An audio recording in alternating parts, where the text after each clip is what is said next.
Hello, everyone. Once again, welcome and welcome to our series called the Knowledge Series, where we try to bring in some kind of insight from various senior professionals on the this environment which is just building up. So today we have with us Mr. Gaurav Saroop. Mr. Gaurav Saroop is a technocrat. He is an inventor and an entrepreneur. He has been researching on various things. He is one of the flag bearer of so-called Industry 4.0. So I thought let's have some view of Gauravji for the insight of how it is going to shape up and what he thinks. Welcome, Gauravji. Hello, Deepak ji, how are you? Yeah, good.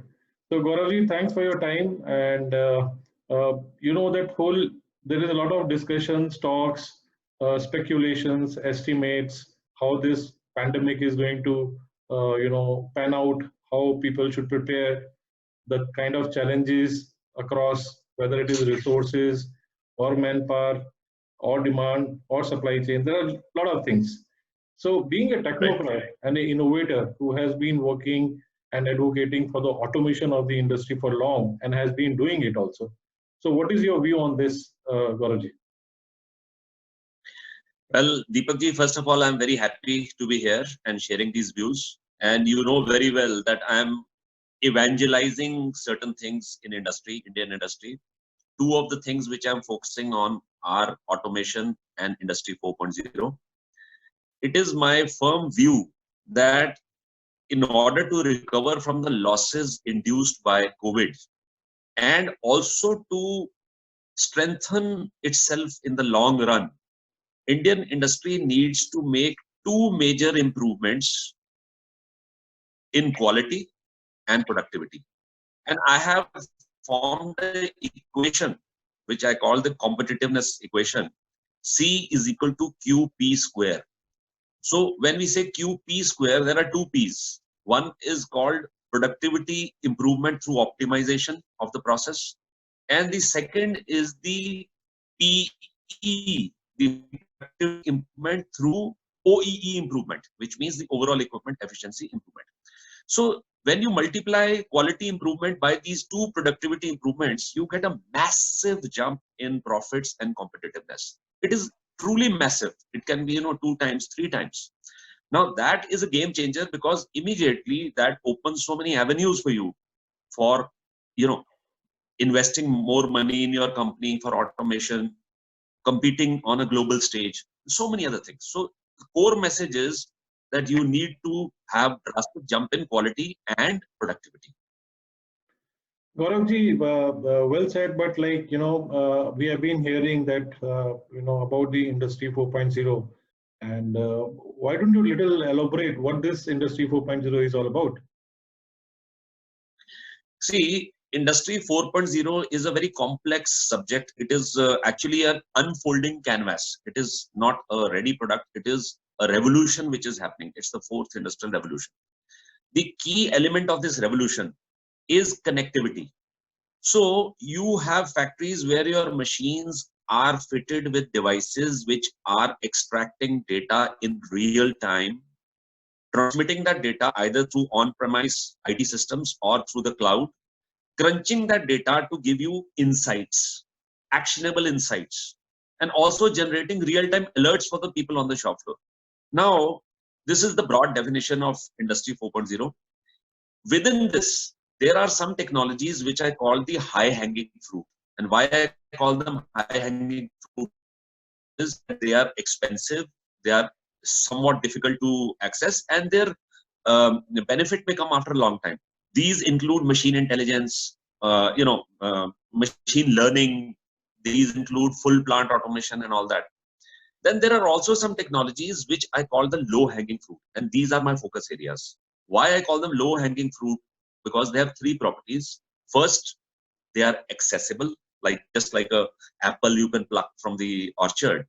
So they are accessible, they are affordable, and they are easily implementable without experts, whether internal experts or external experts. This is a very, very important point because a lot of people feel scared about Industry 4.0 because they think that the technologies are very complex, very expensive, and they need a lot of trained people, experts, either in-house experts or consultants. So they feel scared, especially the SME sector.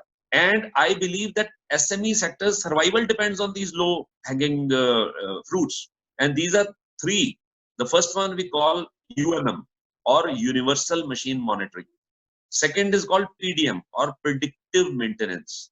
And the third is called CLAP, Closed Loop Auto-Corrected Production.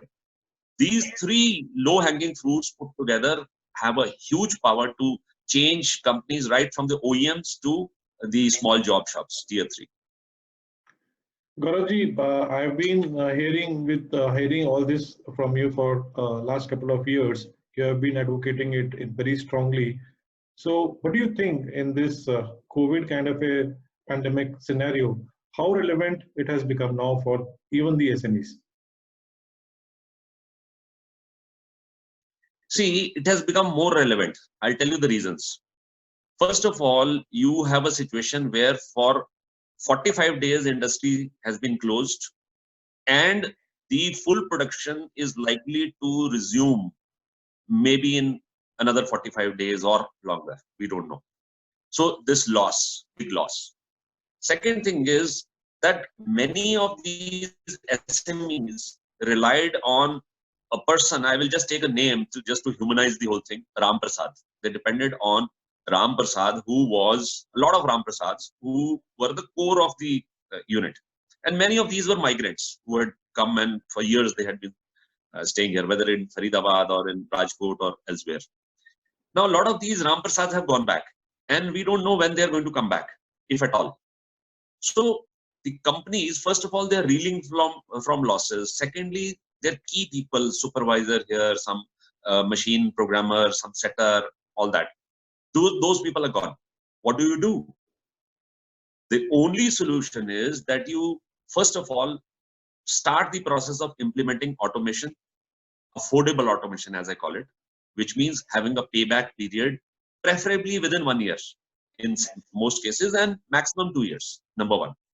Number two, start installing Industry 4.0 systems, because automation and Industry 4.0, when they come together, it's not 1 + 1 = 2. It is 1 + 1 = 3. I will not say 11, but at least 1 + 1 = 3. So once they do that, first of all, their efficiency and the profits that they generate will increase much more than before. So they will start wiping out their losses.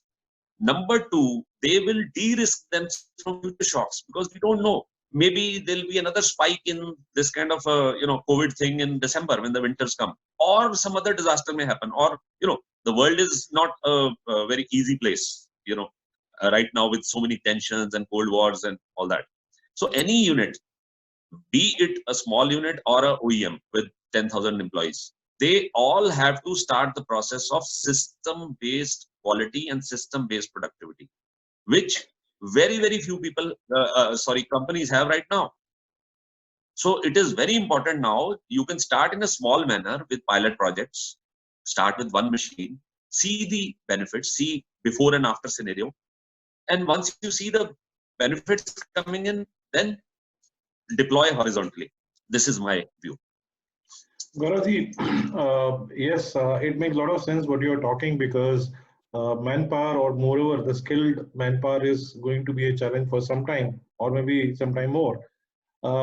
In your just last discussion, you just said that payback period of 1 year to 2 years. So that is another question for small entrepreneurs. Means if they just try to step forward towards adopting this automated environment or Industry 4 things, how expensive is this? Why don't you just little highlight and tell them that what is the cost benefit analysis for this? Okay, I'll start with I'll give two examples. The first example is that you have automation, which is of small components, where you do automation without robots. And we have done a full webinar on this, and it received a very good response. That first of all, it dispelled the myth that for automation you need very expensive, big robotic systems and all that. No, for a vast majority of manufacturers of small, valves, fittings, gear planks, bushes, spacers, so many large family of component, you can do automation using certain patented technologies of my company, or elsewhere also. Now, in such cases, you take a machine, add 25% of its cost on this low-cost automation, and about 10% of its cost on other smart technologies. Okay. When you do that, the kind of productivity gain that you get, the kind of quality gain that you get, I can give a calculation of, obviously this is not the forum to show you the calculation, but we have the calculations in the spreadsheets with the various scenarios. The payback period typically varies between 9 to 12 months.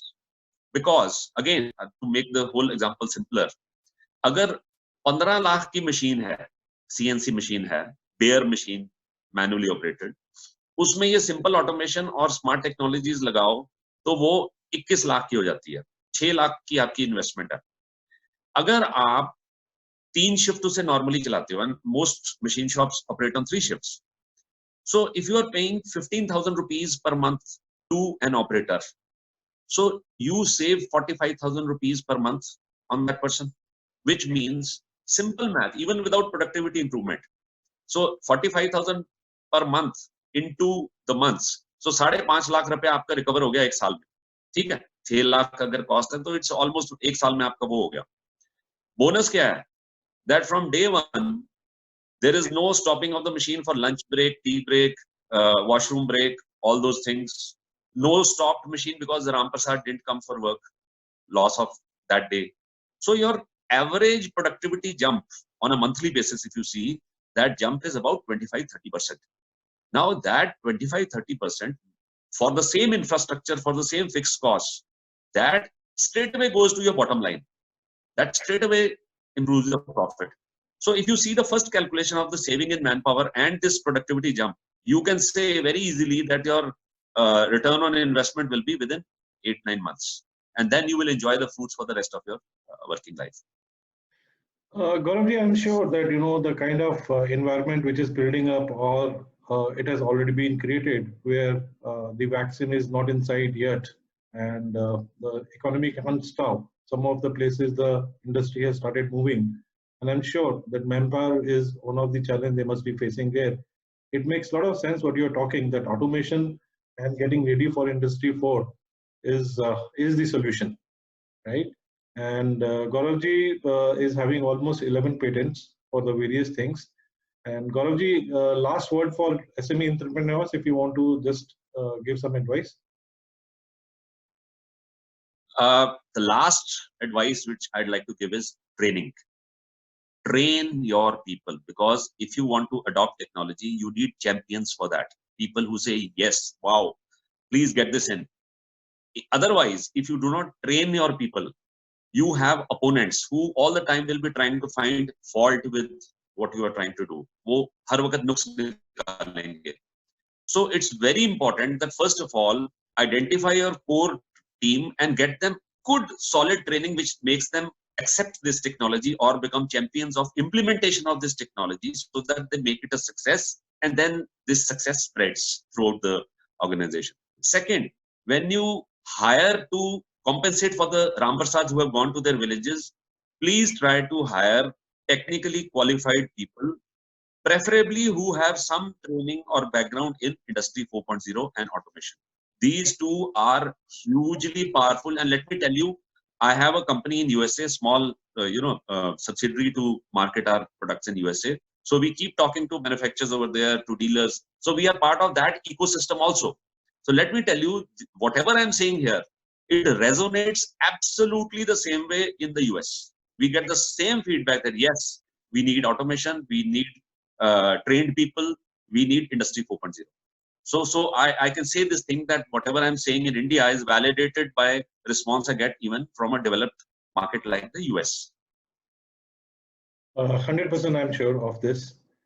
With this, Gauravji, we always have a short talk, and we are always have this short of time to record all this. Thank you very much. I request anybody who has more questions on this subject, do mail us. We'll forward it to Gauravji to answer. Gauravji, thank you very much for your time. Thanks. Thank you, Deepak ji. It was a pleasure as always. Okay. Thank you.